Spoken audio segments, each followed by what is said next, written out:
Hey everybody, welcome to the Cripescast. I'm your host, Charlie Behrens. This week we have a very special guest. Thanasis Antetokounmpo is coming on the show. If you're a Milwaukee Bucks fan, you're in for a real treat. We talk about everything from what's going on next year with the Bucks, to pet peeves, what makes him say cripes.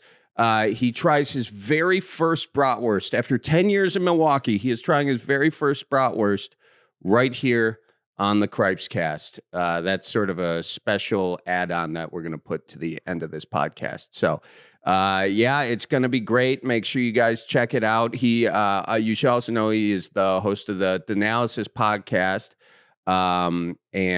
which is a great podcast. He was nice enough to have me on it about a year ago today. So, it's cool. And I just want to give him a shout out because he fit this into his schedule. He's about to head out to Greece for the summer. And so he just made time to do this. And I had a great time. I think you guys are going to enjoy it. So, ladies and gentlemen, here is my conversation with Thanasis Antetokounmpo. Well, thanks for coming on.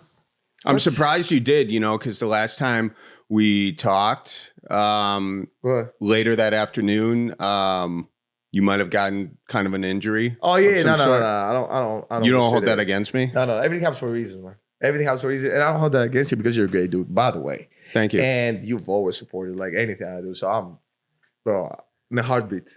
Okay. In a heartbeat. So there wasn't any part of you that thought I was bad luck? No, I actually thought you were good luck because I was like, at least I had this awesome podcast and interview before I got hurt. Wow. Okay. It could be worse. It could always be worse. Yeah, it could. Always be worse. Trust me. How you feel now? You just came back from a workout? I feel amazing, man. Knock on wood, I feel great. I just want to, I can't wait for the next season to start. I can't wait for the summer. Come in and just work out and do all the stuff. So yeah, great. You're going back to Greece. You go back to Greece. I'm out of here. Every summer, man. Are you excited? Yeah, bro. I will tell you one thing, right? Whenever I go to Greece, it's an amazing thing because for us as a family too, because it's our family time. But at the same time, we work, right? When it comes to our businesses, and then we work when it comes to the court. And Greece is such a good place in Europe in general because, like, even the Mediterranean cuisine, right? The food and everything, like, you stay in shape. You never get out of shape.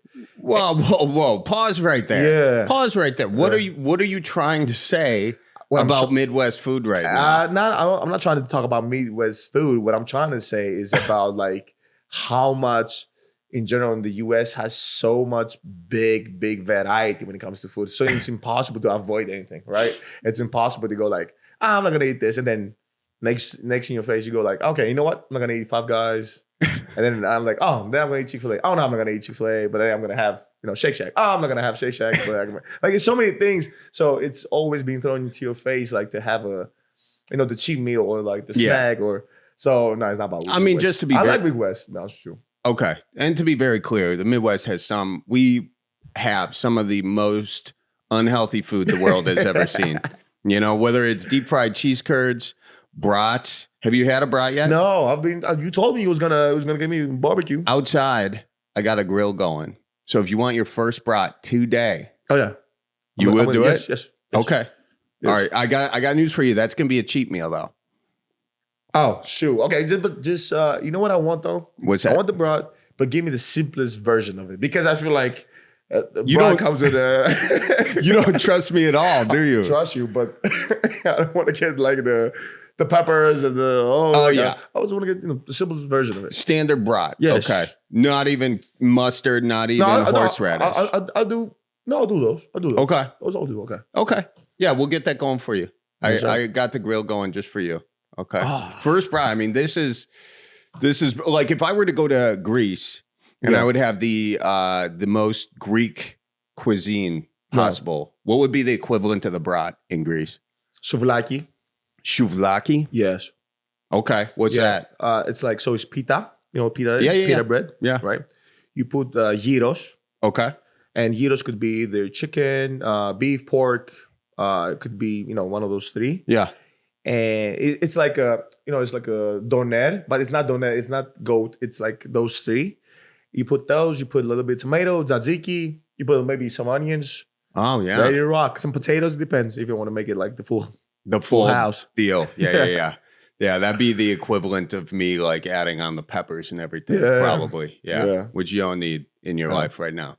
Okay, I got it. Well, I got to do that sometime. I got to come to Greece. Anytime. I'm gonna be there. I'm gonna be out there, so you're invited. Thank you. Just let me know if you want to, apartment, home, state, whatever just show up. Oh, I appreciate that. I'll just show up. Show up and hope you answer your phone. No.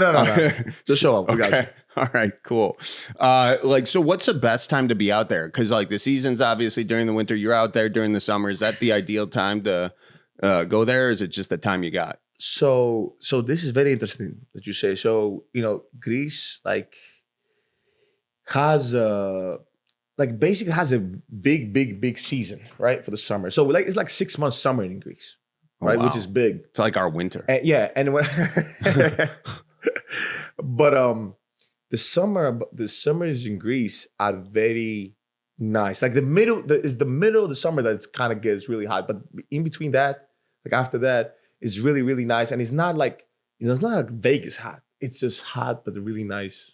See, this is a whole conversation though. Like because Vegas is really hot. Vegas is really hot, but it's that dry heat, that desert heat. Yeah. So do you like more of that Florida heat, like the humidity added in? No, I like Greece. Greece is in between those. Okay, it's in between those. Not too humid because you don't want to go out there and feel like you're sweating before you even step out the hotel or your home.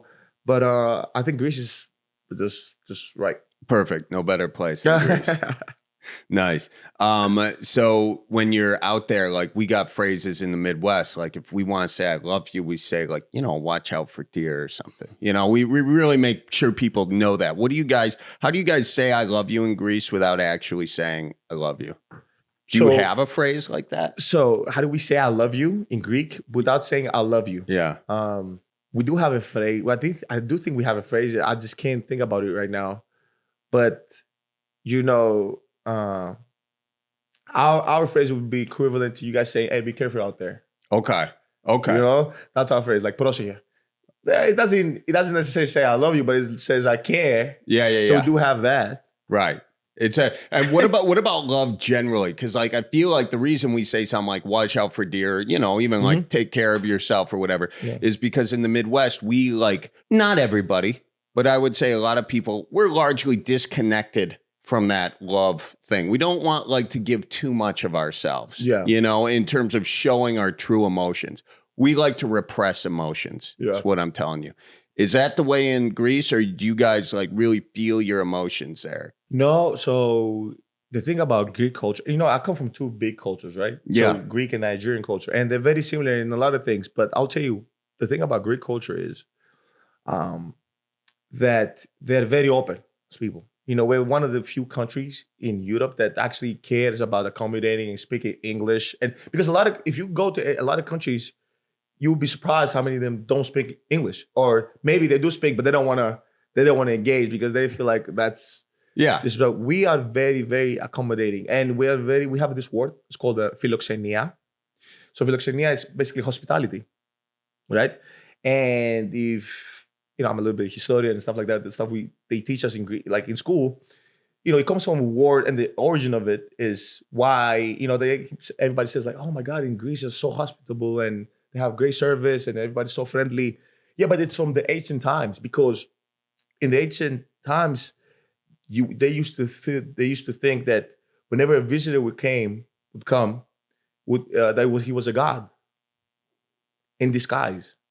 So you would have to treat him with love and respect, and offer him everything. Yeah. Because like Zeus, this, that, you would think it was a god in disguise. So from the history, it was always been very, very big into hospitality, into showing your love, and we're very, very loving people. That's interesting. Yeah. Kind of take care of everyone as if they're a god.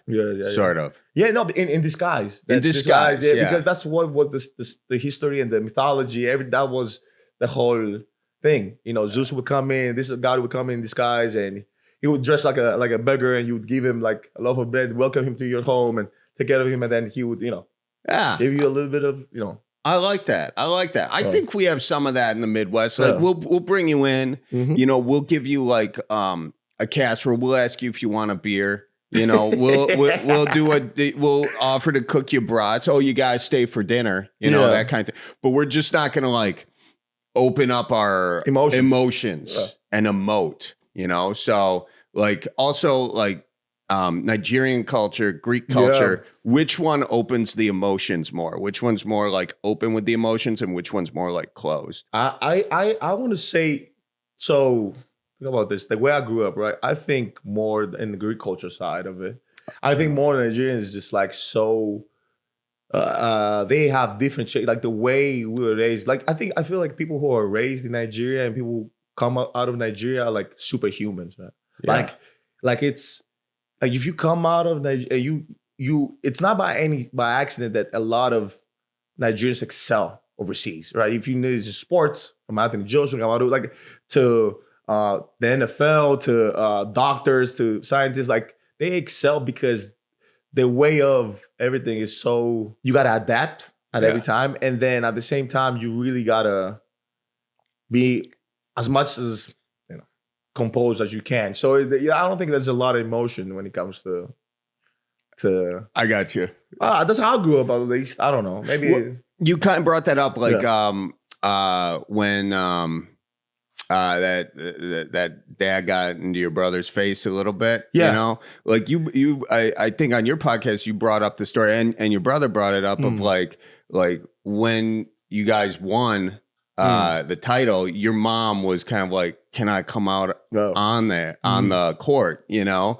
And you brought up how like your dad always, I can't remember if it was you or your brother brought this up. It was the same podcast, but about how like in a room he would kind of like be soft spoken or whatever, and that was kind of the experience of an immigrant in a different country. Is that kind of where that comes from? Yeah, but that's the old version of that's the last version of Nigerians. Like I'll give an example. Like my dad, the way we grew up, because we had such a journey, right? It's such an adventure with my mom and dad. And, they're immigrants. They go to Greece. They create a new life, kids, everything. And it's always been this bubble around us. Like, I was like, hey, we don't want to offend anybody. We don't want to do anything. It's just always been, very calculated, very, like tread lightly, and then just like, okay.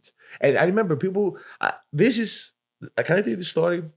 So when my dad passed away, agent at the time, at the resting spot, the funeral, where we at, it was just the family and just us, nobody, right? Just us and our agents, which is extended family. Like we are there with them till now.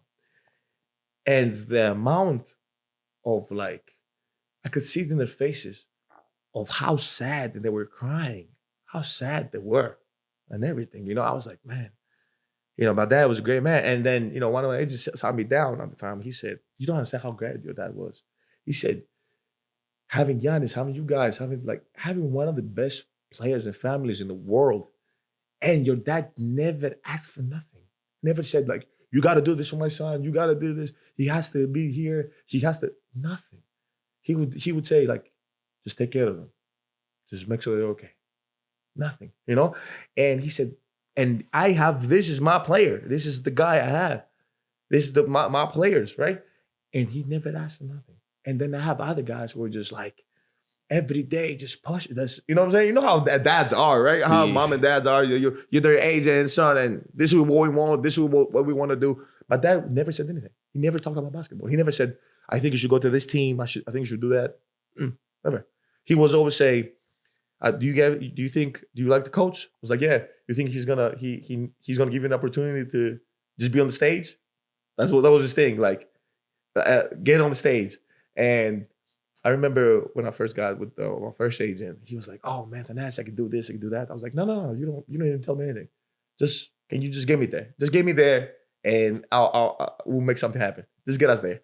So that does comes from my dad. Yeah, because he always like, get your opportunity to get on the stage and stuff like that. But you see, it's something that it's in part of our DNA now. It's part of us now. So. And everyone can feel that. Like you and your brother, just like the humility that Thank you. that you guys have, and the raw talent and everything. I mean, it doesn't go hand in hand by any stretch of the imagination. Thank you, man. Typically in pro ball, you know, or whatever. Well, really pro anything. You know, if you got a lot of skill, it's hard to have that 1-2 punch of skill and humility, you know.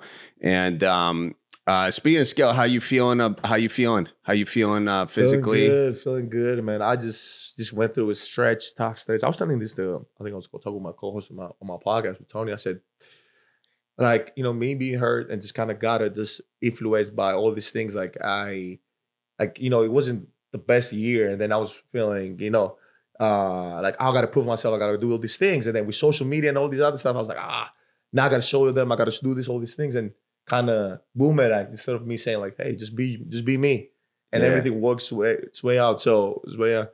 And then now I'm in a great like stride move. Like I'm feeling great. I feel great. Yeah, I mean, that is tough, isn't it? Because I feel like even in this world, sometimes you get into that thing of feeling like I'm only as good as my last video. Yes. Or like maybe for you, it's I'm only as good as my last game or something. Do you have that? Yeah, of course. Yeah. Of course. I'm only as good as my last game, but the coach ain't really give me a chance. Like, it's crazy. Like, you might say I'm good as long as my last video, and your last video was great. You just didn't post it on time, maybe you didn't post it the right time, maybe you didn't even post it in the right platform. And it doesn't justice because now you're feeling like, oh shit, I'm inadequate, or I gotta give more and more. It's not a bad feeling. That's the feeling of somebody who would not stop till he gets to where he wants to be. That's not a bad feeling. The bad feeling comes after. If you decide and say, like, you make everything else obsolete, and you go like, no. I don't care about anything else. This is what matters. Like, no. That's not how it works. It's a whole package. Right. Whole package. You're not just by your last video. Right. You know what I'm saying?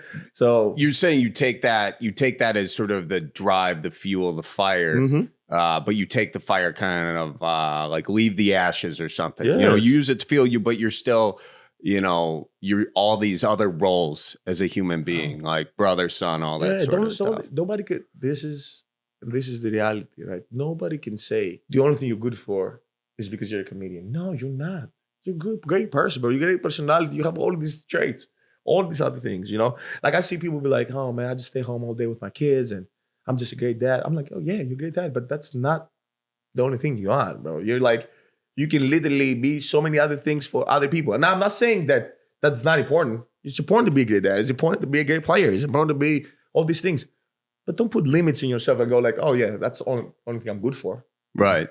Because I mean, you're doing ball, yes, but also like the social media stuff. You're an entrepreneur, you know. Like, what do you how do you keep it all in balance, and like, what do you like the most out of it? That like once your career is done, you're like, I want to do this thing. Do you have something like that? Yeah. So I do have. So when I'm done.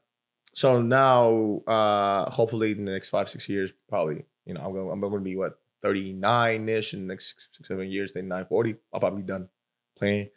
I do want to spend time with the family, and you know, talk with kind of people. You know, they're trying to kind of get me to get into the front office and space and basketball, NBA, and stuff like that.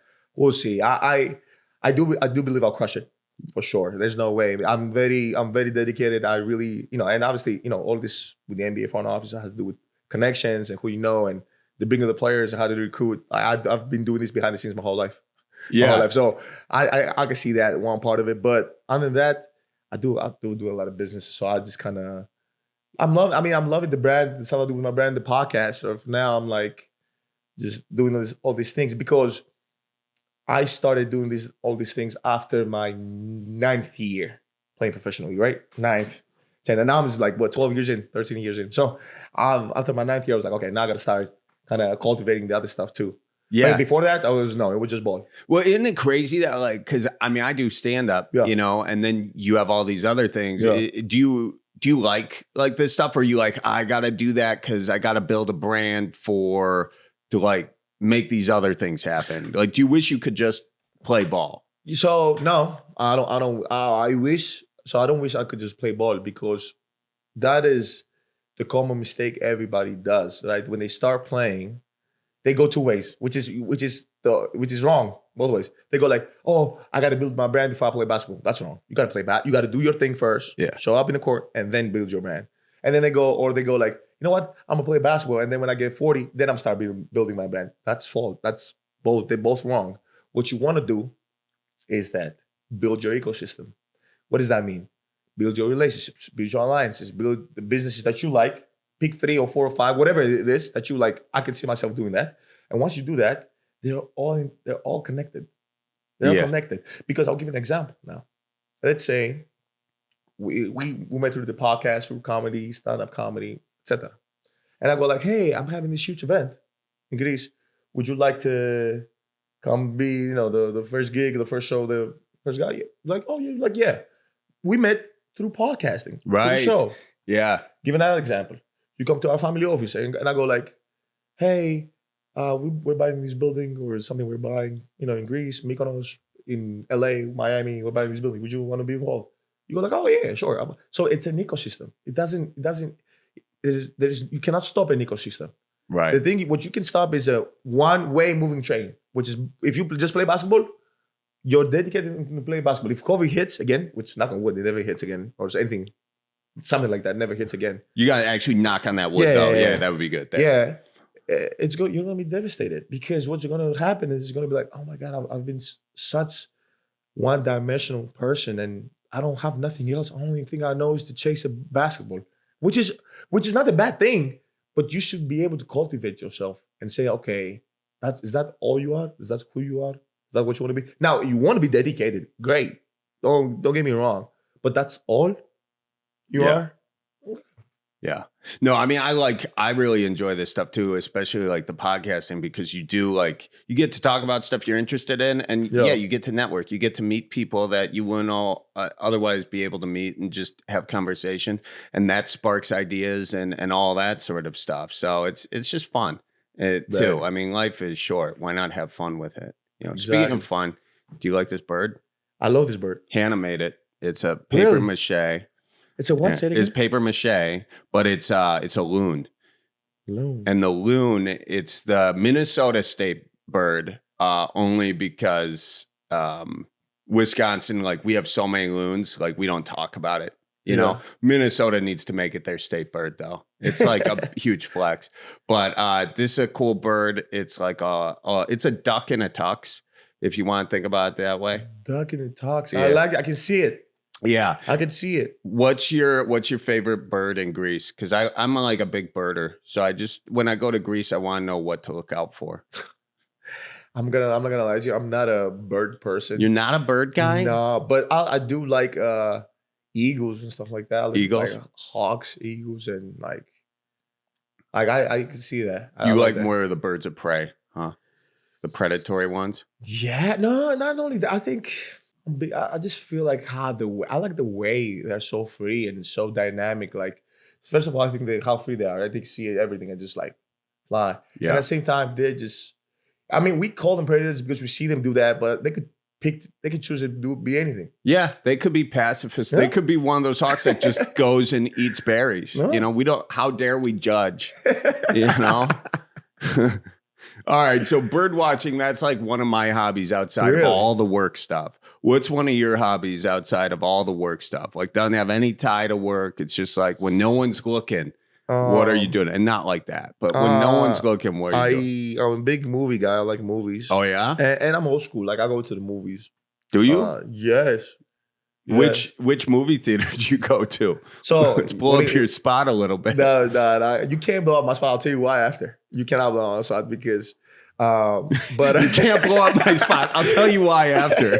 That's why I can't blow up your spot, because you're gonna tell me after we're rolling. No. I can tell you. I go to Brookfield Tavern. I go to AMC. I feel like they've kept really the traditional, like, because they went through a phase, right? And with Amazon now and everything, but I'll always be that guy. Yeah, I don't care if I'm 60, 70. I always believe in the like the family, the weekend, or alone, or solo. I go solo sometimes. Going to the movies. That's what I was just gonna ask. There's only a certain type of person that goes to a movie alone. I'm also that guy. Really? Yeah, I like it. We should go to the movies together, and you should just sit over there. I'll just sit over here. That'd be great. You just tell me the movie, the time and place. We'll go there. We may not even see each other, but we'll both text after. Yeah, I would just text you like, "Hey, are you watching this?" Okay, we're watching. Okay. Yeah, So I'm the creepy guy up in the corner by myself. Are you the other creepy guy in that corner by yourself? Okay, glad we got it. I'm a big. I do believe that. I just feel like that. When I say hobbies, I like hobbies that involve like just experience and family. Like I'll give you an example. One of the hobbies that everybody keeps telling me to do, and I don't do it. I don't ski. And I don't ski. And a lot of people, like in Greece, we have like mountains and stuff. And in Europe in general, it's big, right? You snowboard, you ski.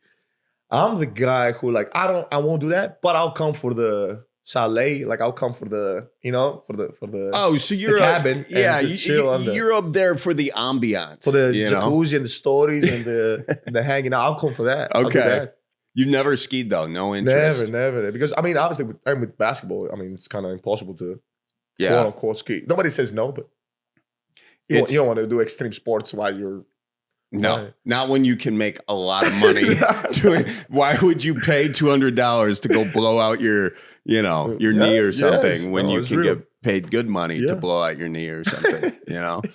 I was never very good at skiing. I've done it, but I'm not good at it. Did you like it? I like it, yeah. And I go once in a while, but I never grew up skiing. Okay.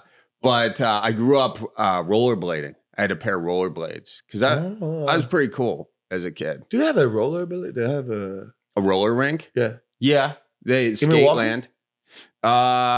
They probably have one somewhere. I haven't gone in a bit. But which one was the? It was a movie I watched. Here we go. Was it? It's about roller derby? No. Oh. Was it? Might have been. Okay. Might be roller derby. It's crazy. I was watching. I was like, oh my God, this is dope. Is this a real sport? And I was like, nah, no way. It's a real sport. But yeah, the derbies, dude, they get intense. Yeah. Have you ever roller skated or rollerbladed? Maybe younger, but I was skate, not rollerblade. Skate like a skateboard. Yeah. Okay. Oh, on a skateboard. I was a big fan. Like when I was younger. Yeah. I used to break dance. It was real. Like I was used to break dance. Used to parkour. You know what parkour is? Yeah, you did parkour. Yes. Wow. Yes. Dude, what's some crazy stuff can you do like a flip without a trampoline? Now I'm 6'7". Yeah, now probably could. Wow. I haven't done it in a minute, but I probably could. So parkour. You want to try right here? No, I'm not gonna try right here. Had to ask. But I would do like obstacles, jump, quick. Like so there's so in Greece we had this sprint. Yeah. So we used to call this it was after the school and we would like sprint. Yeah. And what is it? So you go through obstacles but you gotta run full speed. You can't like just jogging and jump. Yeah. So you like jump, the thing catch, where you jump over, catch, everything. And like I was big into that.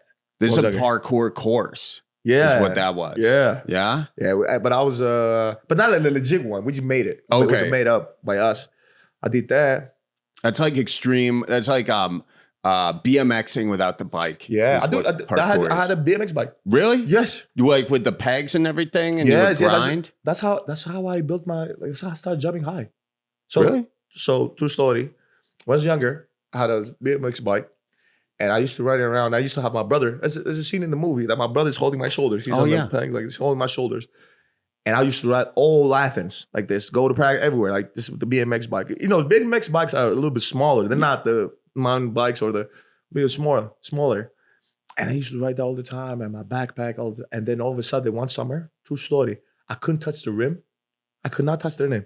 And then one summer I did that, came September, 2 hands, 1 hand behind the back, like everything. I was like, what happened? And they were just telling me like, hey, you just really build your muscles through the bike, through riding the bike and your quads, yeah. Wow, so BMXing. I got taller just a little bit, but yeah. Right, but it was more about the quad strength. Yeah. And you got that by just biking around. Just biking around and with my brother. What was your best BMX trick? I think just lifting the steer and just pushing. Oh. But that's it. That was it. And then just jumping over obstacles. That was it. I didn't really have no. Okay. I'm not, I was no professional like esports or jump. Like it was just that. Yeah. Yeah, you chose to, like, as soon as you could dunk, you were like, all right, I'm gonna focus on this. Probably better. I feel like the injuries on BMX are shorter No, careers for that. this was close to basketball. I was 14, 15. It was like 14, 15. Oh. And it was if you think about it too, it was I loved it. You know why? Because somebody gave us that bike, right? Because BMX bikes are very expensive. Yeah. And he just gave us that bike and was running around. And I will never forget this. This is why I wouldn't come to the story. And I was with my brother and we were like, outside, kind of working. We used to sell stuff in the streets and stuff like that. Yeah, so yeah. I was working. And I left my bike and I went back and my bike was gone. Damn. That's brutal. Sick in my stomach. I couldn't sleep for like 2-3 days, man. My bike was gone and I thought about it.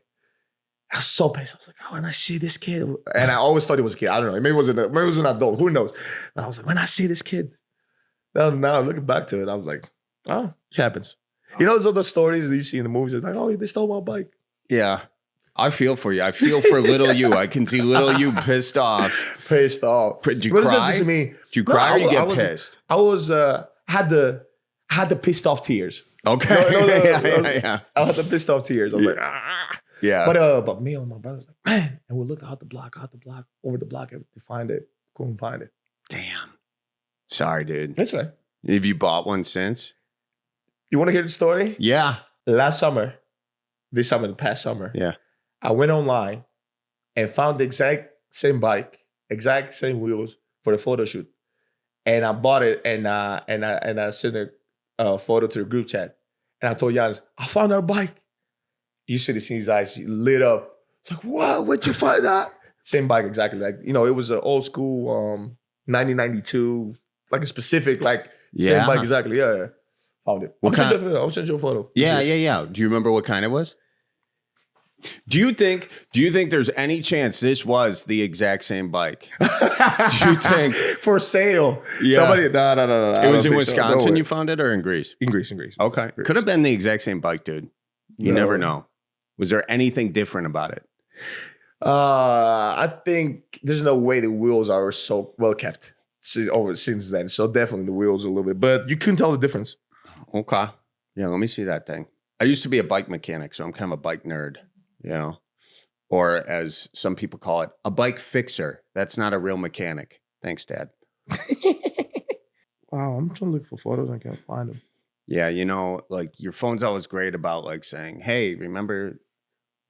Sick! You see it? Nice. So you got it, and then do you ride around it? Was Giannis on the back with you again? We're too tall now. You're not too tall. You can figure it out. We're too tall now. But you guys should do like a how it started, how it's going picture. Yeah. I you know what I want to do that. What? People. I feel like sometimes people are too fast to do it. They go they do it too fast. I want to do that 85.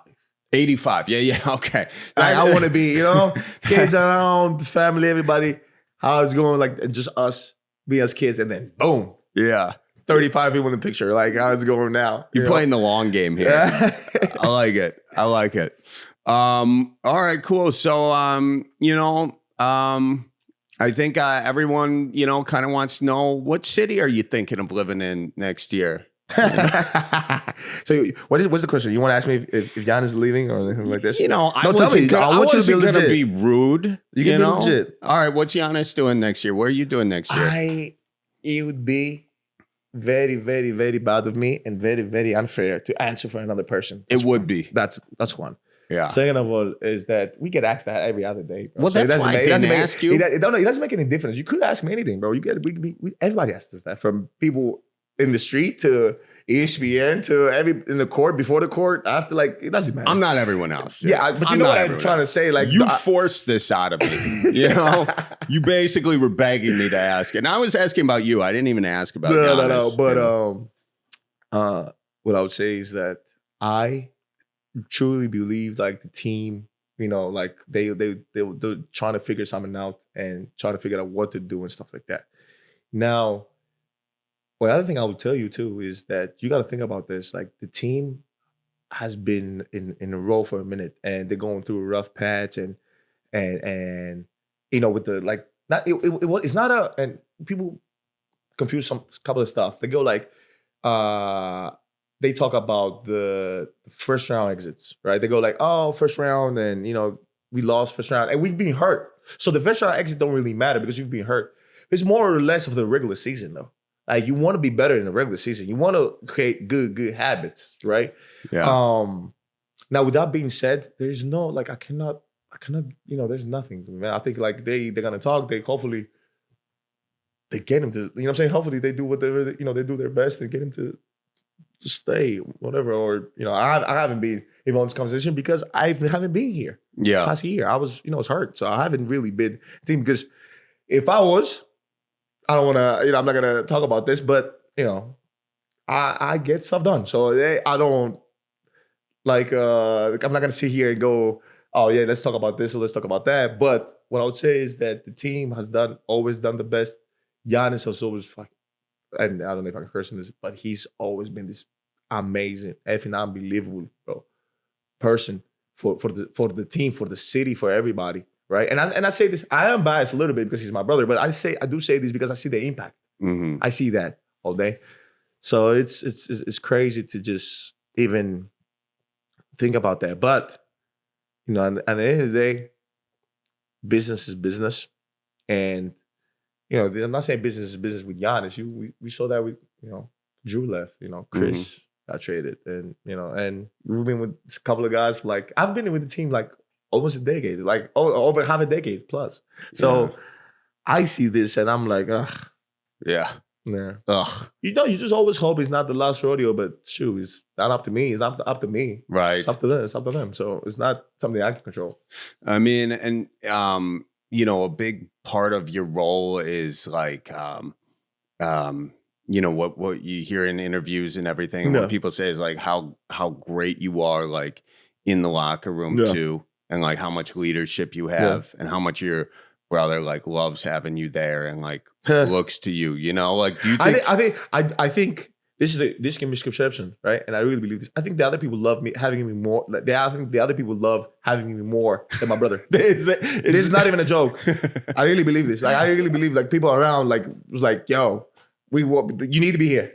And I say this all the time. But I'm grateful. I'm blessed. I'm happy, man, just to be involved in this community, be involved with the team, and and we won a championship, bro. I cannot make this up. And I've had this feeling. I felt this feeling as a brother, being proud of my brother winning a championship with Costas. I've had this feeling winning with my brother a championship and winning myself a championship. So it's like, it's a different mentality, vibe. And I understand that, we strive and work hard to do it again and again and again. As many times as we can, because we don't have all this opportunity. No. You know what I mean? If you're a coach or if you're a GM, you can be a GM or a coach CEO at 65 to 70 if you want to. Right, but as a player, you don't get a lot of chances in the postseason run, right, and in the run towards the championship. So I'm grateful for what we've done so far. Yeah, and do you feel like you'd always want to be on the same team together? Me and him? Yeah. It's crazy. We always play together. Apart from 3 years, we always play together, which is insane to say, but we've always played together in the same team, and we played together since I was 15. Then when I was 18 till 21 or 22, 4 years apart. He played with the Bucks, and then I came in 2019, the Bucks till now. Like it's been fun, man. I love it, and I don't want to say it's been fun. Like that sounds a little bit, but I've enjoyed it every last minute of it. So I definitely could see me doing that. But at the end of the day, this is the crazy part. I've had offers and said no. Because of like saying like we have something special, and we did. We won, right? And now you just got to figure out the next chapter. Yeah, what is that? Yeah, how do we? What is that? What is that? How do you do it again? How do you build the team, stuff like that? But I've always considered myself like I'm not regardless of the outcome ever, right? Regardless of what happens, I'm always like a Milwaukee Bucks fan. Yeah, right? I'm always been like forget like whenever I'm rooting for Wisconsin, like I'm rooting for Green Bay, I'm rooting for the Brewers, that's who I am as a person too. Yeah, and the same thing even for like people who always gave me opportunity and embraces me. Like That's how we are as a family, and we do that. And I understand, at the end of the day, business is business. Don't let anybody tell you otherwise, because if they tell you otherwise, they're lying to you, right? But at the end of the day, that's what I want to hold dear. I want to hold dear the memories, experience, and stuff we've done so far, and hopefully we create more. Yeah, we create more of those. Absolutely. Well, I gotta say, whatever happens, Milwaukee loves. Oh yeah, I don't doubt that. I don't doubt that. Like they're like the proud family. This is crazy. It's a crazy statement to say, and you don't see that often. But they're like this big, proud family of a guy who came in and watched them grow, watched them play basketball, watched them like develop and win games for the team, watched them become a dad, watched them become like it's crazy. They watched this kid grow in front of their eyes, right? Yeah, and become this guy. Okay, now it's my turn. Like I got to lead this team and be this leader. Right? Yeah. Over all these phases. So I'm very, I don't want to get emotional, stuff like that, but I'm very grateful, because everything happens for a reason. I'm very religious, so I believe in God, and I think God puts everybody together for a reason. Yeah. And God says this is what's supposed to happen, this is what's supposed to happen, and keep going. I don't never doubt his intentions. Never. Yeah. Never. No, absolutely.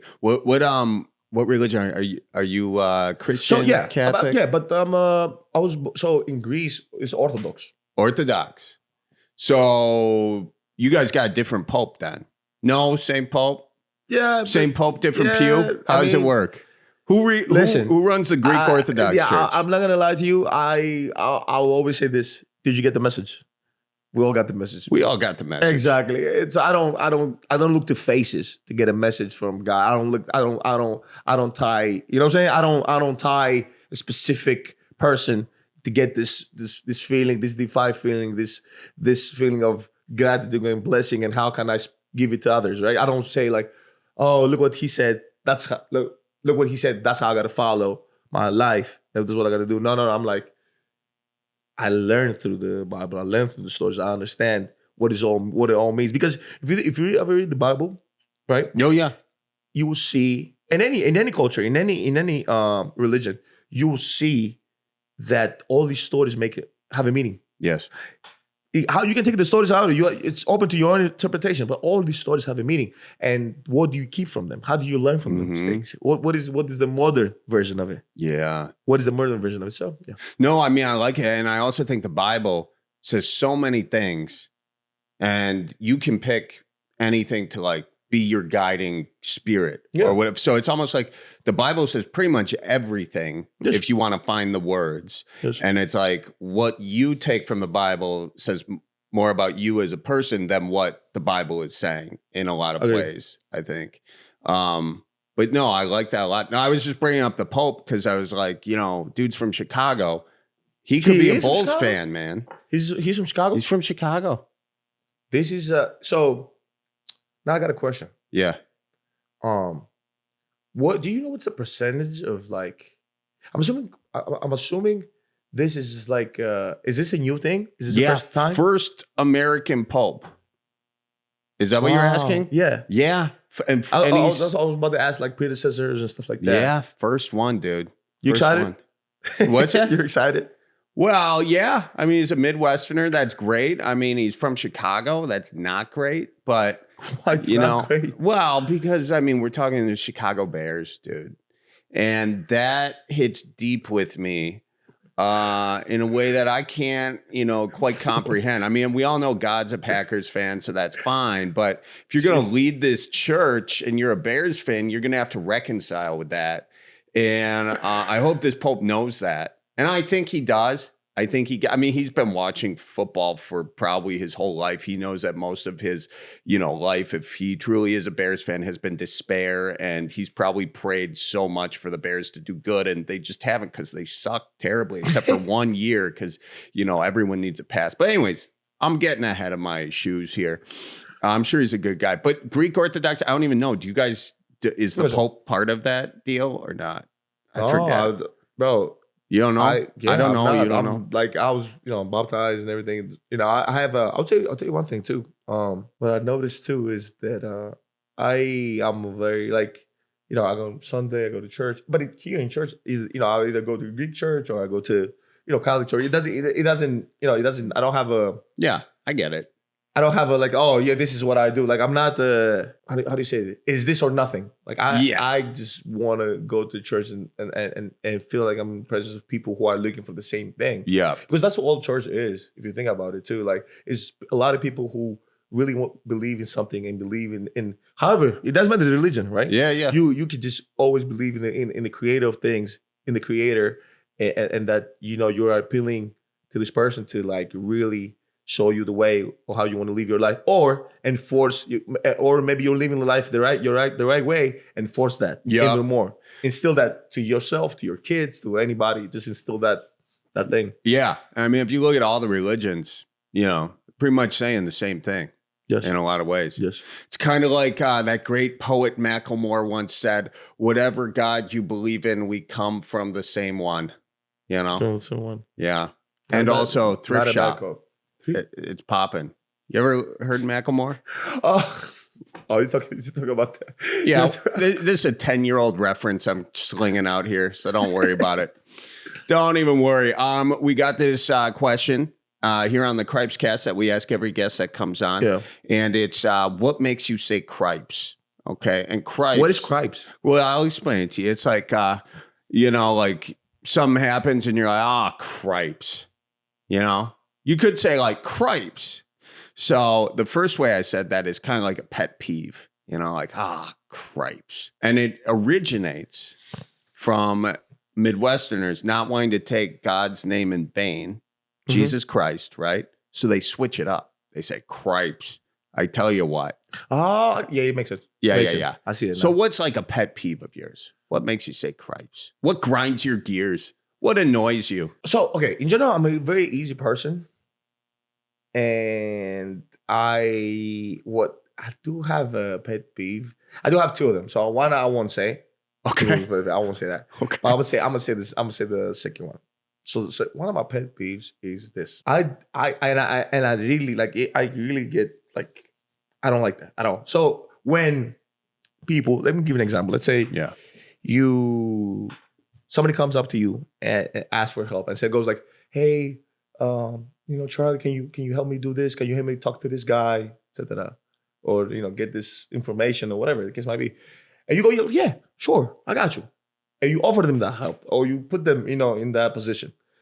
And then another other person goes to them and they go like, no, I can't help you. That to me, I'm like, oh my God. Like basically, come on, dog. Like, okay.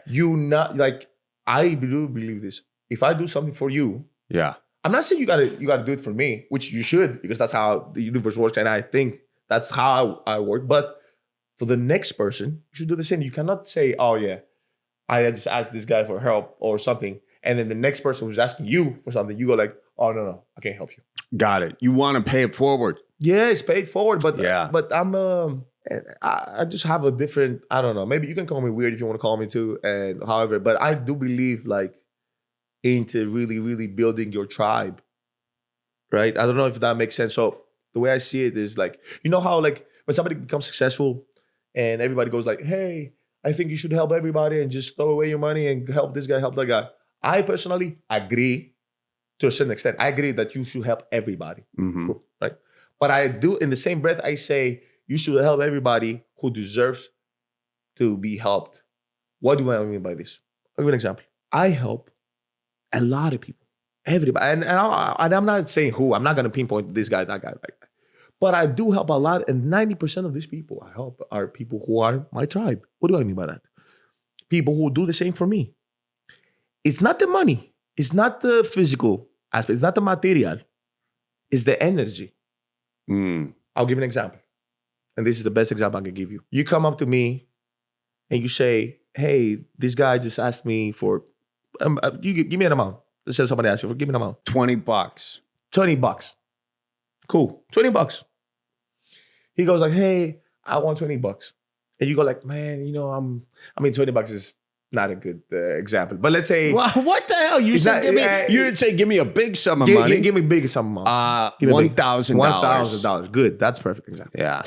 And you asked him, you go like, oh, you need $1,000? He goes like, yeah, please help me out. I need $1,000. And you come up to me and you go like, hey, I'm about to give this guy $1,000. First thing I'm going to tell you, I'm gonna like, okay, do me a favor. Before you give it to him, just tell him, yeah, I'm going to give it to you. And before you give it to him, if today's Monday, call him on Wednesday night or Wednesday at weird time and go like, hey, bro, I need a favor. Don't ask for money. Don't ask for money. Okay. No money. Okay. And go like, listen, my mom is there or my brother is there or my dog is in, I don't know where. Could you do me a favor? Could you drive 30 minutes to go pick him up and bring him back? Because I'm not there. I can't make it. Can you do that for me? If he says in an instant, I got you, bro. Don't even worry about that. I'm there. Yes. Okay. Yes. Yeah. If he says like, oh no, I can't make it. Oh no, I can't. I'm out with my friend. Like I can't really make that person. You shouldn't give him $1,000. You know why? It's not because of the money. It's because of the energy. Yeah. You have to invest in people. It's you're basically investing in your tribe. You're investing in people, and that's how like you become successful. Because those people will do the same for you. Maybe they don't have the money to do the same as money-wise. I have friends, I'm not even joking. I have friends who I'll literally call them right now. And what time is it in Greece? It might be like 2 o'clock in the morning, 3 o'clock in the morning. They'll pick up and go like, what's going on? What you need? And I go like, hey, I need this. Those people can ask me for anything. Yeah. For anything. I'll be like, yeah, I got you. You know why? Because it's not about the money. It's about the energy and the willingness to give the emotion and to make sure you're okay and to make sure he's, you know what I mean? So that's, I think, the biggest mistake a lot of people make. They go like, oh, I helped you, but you didn't help me. But that's not the person mistake. It's not the, like, you know how they go like, but I gave you this and you didn't help me back. Or when I needed it. It's not his fault. It's your fault. Why? It's not because you gave him the money. The money is not the fault. The fault is that you didn't recognize that this person doesn't have the energy for you. To some people, you like it or not in life. To some people, you're food. Food? Yes. They come in, they eat your energy, they wipe their mouth, they go, they leave. I've never heard it said like that. I like it. Yeah, it's real. So some people, you're just food. You're like, okay, let's come here. You know, I get his advice, I get his energy, I get this and that, and then I'm gone. But then you find out other people. And to some people, it's the opposite. They're there for you, regardless. They don't care. They don't care about nothing. Those are the people who you always invest in. And you know what happens? It's a circle that leads to success or anything you want to do in life, or to a happy ecosystem. I really believe in that. Yeah, that's for me. It's a big rule. No, I totally agree. Speaking of food, I'm gonna put these brats on right now. Go. I'm gonna have. Well, no, I'll see if Dante can do it. Can you tell us, brats? Because I want to ask you one more question. And then by that time they'll be ready to roll and we'll be good. Okay. So that's me planning ahead. How about that? Yeah, you said food, and I remember it. Well, you know what? I hope I'm a brat for you. You know, I hope I'm food for you, but not like food in a bad way. But I just want to know. Basically, I just want to know I'm your guy if you're hungry. Listen. I've said this all the time. The way I am as a person, I'm very straightforward. I'm very straightforward. If I don't smile at you, if you see me, I don't smile at you, I don't like you. I don't. Yeah, I just don't. I don't have to. You know, in life sometimes. And people don't like this. You know, a lot of times what happens is people will say, oh my God, you're so nice. Thanasis, you're so nice. And I go like, yeah, because you're nice. You know what I mean? Yeah. If you're nice, I'm nice. If you're not nice, I'm not nice. I'm not, you know, you can't live your life going like, oh, I'm just going to be nice to everybody. And they're going to be bad at me, but I'm still going to be nice at them. No, you get the same. So like when I met you, I was like, oh no, this guy's great. We did the podcast. You had fun. I had fun. And then you said the video for the live show. So I was like, oh my God, this guy is amazing. This guy is. That's why even now, like I was about to get on a flight. I'm leaving literally. Thank you for doing this. I was like, no. We're doing this. And I told Tony, I was like, hey, let me get out the workout. I want to do this. Anything he wants, just ask me. I got you. I appreciate that. Of course. And you know, my way of paying forward to you is cooking you this brat. So I mean, I'm here to screw up whatever work you got in today and got up early and got that workout in. I'm here to negate all of that with this bratwurst. Okay. Sure. So, you know. So let me ask you a question now. Yeah, go for it. I did want to ask you a question. So how many episodes have you done now so far with the podcast? A lot. Have you posted all of them? Yeah. No. Some of them we have not posted for one reason or another. Okay. Yeah. Do you have You should come shoot one from the like in Greece in the beach. Like you can just come shoot there. Yeah, dude. I would That'd be love nice. to. Nice. We'll get you like a cool ass guest too. Like or all of us, we just come there. We just kind of get a microphone. And we kind of like go, like, and you tell us what you think. I really think about Greece. Yeah, I'm down, dude. I wanted to go last summer. Yeah, but things didn't work out because I had shows and stuff. But I want to go. What? So let me give you an example. You know who said this, and I saw this, and I now cannot unsee it. Right. So you know who Theo Vaughn? Theo Vaughn, yeah. So somebody said like, that you're very similar to some stuff and close to what he says. And then I watched his podcast. And I was laughing. I was like, oh my God, this guy is like, he's crazy. He's crazy. Like, yeah. Stuff like that. But who are the guys you look up to, or who you guys that inspire you and stuff like that? Oh, you know, comedy. Well, you brought up Theo Vaughn, and I like how Theo Vaughn is so like stream of consciousness. Yeah. And some of the things he says, it's just like oddly like poetic, kind of like he has a way with words. Tell me one. What is his favorite one that you was like, oh, this got me? God. It's crazy because I don't even know if I can, but he'll have a way of describing something of like, like he'd say something, and this is not something he'd say, but he'd be like a turtle or a bird is just a turtle with an elevator or something. Like that's like kind of. I can see that. He would say it funnier and it would make more sense. But he has just this way of like connecting things. Yeah. And so I like definitely how he podcasts and does that in his stand up. And I like Bill Burr. I like Dave Chappelle. Like those guys, you know, are like at the top of the stand up game. But you know, and I like this is what I like about Bill Burr and Dave Chappelle is they take things like they find the forest or they find the trees in the forest. You know what I mean? Like they'll find this like news story or this example or this joke or whatever, and it sort of is symbolic of something much bigger. You know, it's a tree that's symbolic of the forest around it. And when you do that well, I think that seeps into people's subconscious and they're able to get the point you're talking about. And the people who aren't there will still find it funny, you know? And it's like in comedy, if you can make people laugh, you can make people listen. And if you can make people laugh about serious things and like kind of like get your point across, but not bang it over the head, you know, I admire that, you know. Oh, that's dope. So yeah. But how about you? Like who do you look up to? So many people, man. So many people. I like, to me, when I first started playing basketball too, like I didn't have anybody to look up to because I wasn't, you know, we couldn't watch NBA. We didn't have cable and stuff like that. And it's like time difference. So games were, so I would go to YouTube, watch people play. And one of the guys I watched when I was like growing up, I liked Kawhi. I would watch Kawhi Leonard on his draft, like pre-draft workouts. Not even NBA Kawhi Leonard, like his pre-draft and the way he was playing. And, you know, he was just like this guy.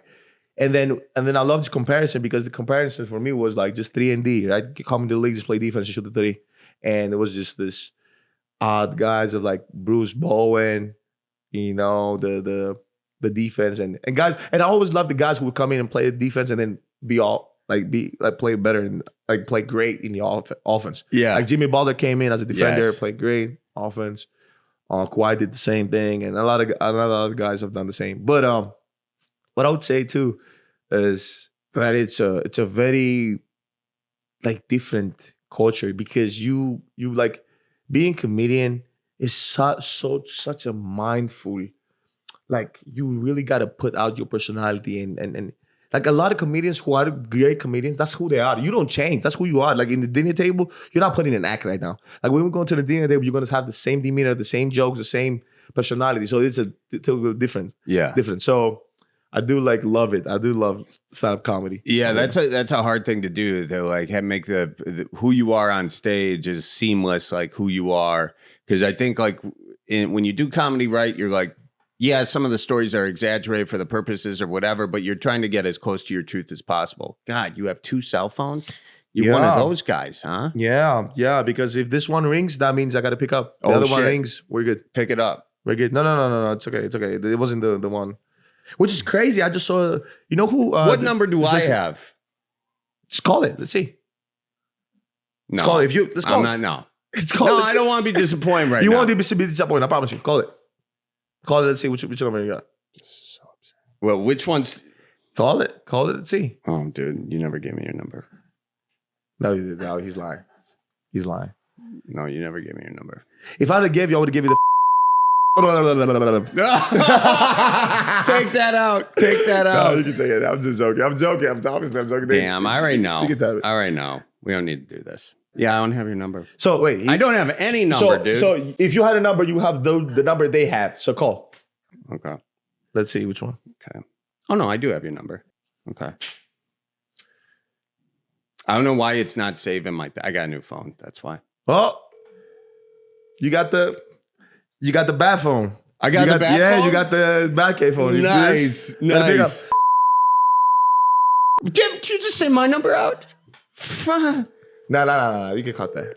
This shit's still ringing, so this is not the important phone. It is. I just cut it off. This is TA. I just set it down. Literally, I just pressed it. All right. No, it's fine. All right. Well, listen.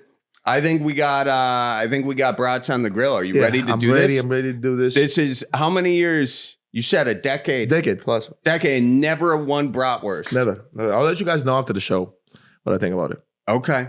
I'm tweet it out. Okay. All right. Cool. I'm tweet it out. I'll retweet that. But this is exciting. Do you have any? Before you try your first brat, do you have any questions you want to ask me? Any hesitations? Questions about calories. Calories? Let's find other questions other than the health implications. No. It's calories are probably high. I get Tony over there telling me it's high calories. But what I would say is that I want to see the difference between that and a hot dog, because I don't know what a hot dog like. I was obviously I've had a hot dog, but you said brat, so I'm assuming it's different. Yeah, it's different. It's what are the differences? The differences. A hot dog is something that someone might eat in Chicago. A bratwurst. What is this thing which you got with Chicago? Right? Well, it starts with the Chicago Bears and pretty much ends there. But it's a whole situation. But a bratwurst, we're talking like a pork situation, pork magnificence in a beautiful casing that will pop and just explode in your mouth with juices and goodness. I didn't mean it like that, for God's sake. That's my cripes. Not everything's a sexual innuendo. All right. Well, keep going. Come on, let me know. And, you add a little mustard, a little horseradish, and it just like blends with, that beautiful pig that, gave his life for our tailgating experience. And it's just like you're in a different level of heaven, It's like manna. Unless, of course, you're not someone who eats pork. Then there's other kinds of brats you can have. You can have beef. These are going into more of our different sausages. Okay. You can have alligator sausages. It's alligator? It's not a traditional brat. Now, alligators, yeah. What's so crazy? I had like alligator steaks or like a little bit food. So we went to, me and my brother Costas when he was doing his visits. I went to one of his visits with him. And we went to Florida State when he was younger. And he was like, I had a visit over there. And they had us, try some alligators or stuff like that. It was cool. It wasn't bad. I don't really remember the taste. I mean, it's been a long time, but it's not bad, right? Yeah. I get experimental. Well, so you're an experimental guy. So as much as I can. If I think something's good, I'm there. Oh, so you're going to be honest about this. Yeah. You're not just going to tell me what I want to hear. No. All right. Are you ready? Yes, sir. All right, let's do it. Here it is. Okay. So now you can do anything you want. You can do relish, mustard. I'm doing some mustard. You're going to do mustard? Oh, you got ketchup? No, you don't have ketchup. Whoa. So unfortunately, ketchup is like a hard pass on a brat. Really? Yeah. That was like a cardinal sin. We're gonna forget you said that. Yeah, I'm sorry. Yeah. I would love to apologize. Yeah. But I mean, if you really want ketchup, no, I don't want ketchup. No, I just this brat. It's just a bun. I saw a bun. Yeah, no. I mean, it's not wrong. I eat ketchup. It's not wrong. You're kind of like working out stuff. You don't I want don't really drink like that. But I'll tell you this. Yeah, what do you want to know here? I want to know about this. What do you do with this? What do you do Oh, with this is for, you know, fighting, you know. It's like, first of all, like you wake up in the middle of the night, you got a guy in a hockey mask, you know, it's just pow, you know, so you got to train for that. I was crisp. Like I was crisp. I was not gonna lie to you. Yeah. I was just making some. I was crisp. Yeah, thank you. I was crisp. Yeah, you want to give it a go? No. I'm straight. Okay. I was crisp. I'm not gonna lie to you. Do that there. There we go. All right, see that? See how that casing isn't? It's just slightly like coming out of there. Mm-hmm. Be careful with that, because that's gonna like light your mouth up like a Polish church, man. So, now so what do we put in the brat? We put yeah, you can do mustard. So tell me what's the traditional? Like, Traditional, straight up traditional, probably just mustard. Now we just have yellow mustard here. I'll take it. A lot of times there's brown mustard, there's other kinds, but you know, also horseradish is great. We're going kind of light today. So, you know, kraut is great. That's sort of a Polish delight there to add on to it, but just straight mustard. You know, we'll keep it simple, because that way if you don't like kraut, you won't like let that sort of drown your brat experience, you know? Yes. Cool. I'm gonna put like some kraut on mine. You know, let's kind of get that going. Okay. And then that kind of cools it off a little bit, you know? And I'm doing a little relish here too, because I like to load it up. Oh, this is a fresh relish. Now it might be hot, so cheers. Cheers.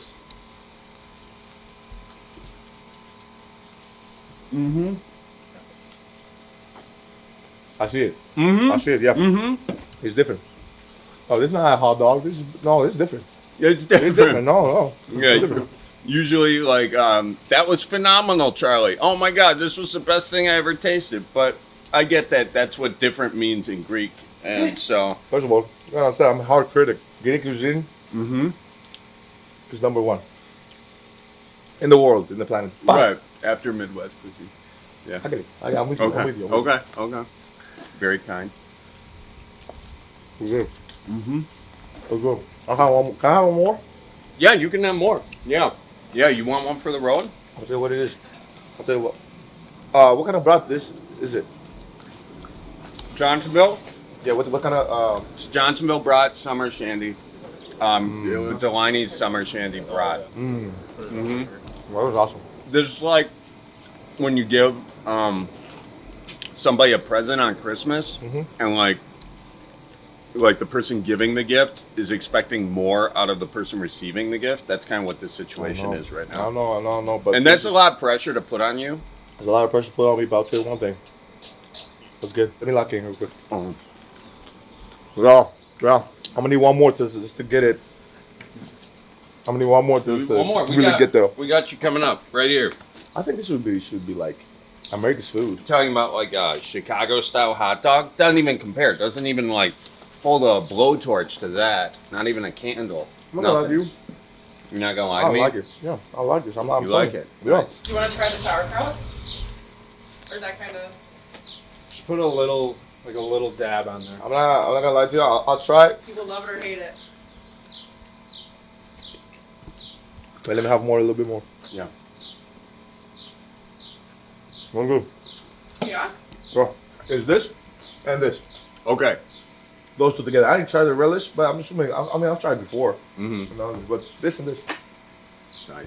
I like when you said, "Let me lock in." It was a really nice way of you saying, "Shut the hell up for a second." No. It's a way to say like I gotta really feel the experience. Sometimes you eat food and you forget you're eating because you're thinking about so many things. You're doing so many things. You forget about everything. So just it's a good life lesson. Just take a moment, enjoy it. Breathe, and just think about how much you smile after you had a bite. No, really. Yeah, let me lock in for a second. Now he's telling you to shut. Lock in. First brat. Thank you. Full on hug. I just got mustard on your shirt. Sorry, hang on. You're good. Don't forget to watch the show. Enjoy it. Follow my man Charlie. He's amazing. Follow his journey. Support. See you guys soon. Support. I got a hot brat in my mouth. There you have it, folks. Nothing like getting a a guy to try his first bratwurst ever. You know, I smell like a grill, and nothing's better than that smell either. It was a good day. Overall, a good day. Make sure you follow Thanasis at THANASIS _ ANTE43. Make sure you check out Thanalysis on anywhere you get your podcasts. And, of course, follow the Cripescast on all your social media platforms, just at Cripescast. You guys are great, and we will see you next week. Oh, and I want to let you know that we are going to be doing a break from the Cripescast. We're going to take the summer off. We're coming back in the fall, so just to let you know, it's one of the last couple episodes. So hope you guys enjoy. Thanks to Colleen Maraca, Ham Milos for producing and editing. And thank you all for listening, and we'll see you next week. So roll out the barrel and get the band brewing. Life's got you down, just keep her moving. It's on Wisconsin, the Badgers say it's the old Wisconsin Jubilee. You know, sometimes when you're ice fishing, you put your foot in the walleye hole and go ass over tea kettle and you think you're done. No, you gotta keep her moving.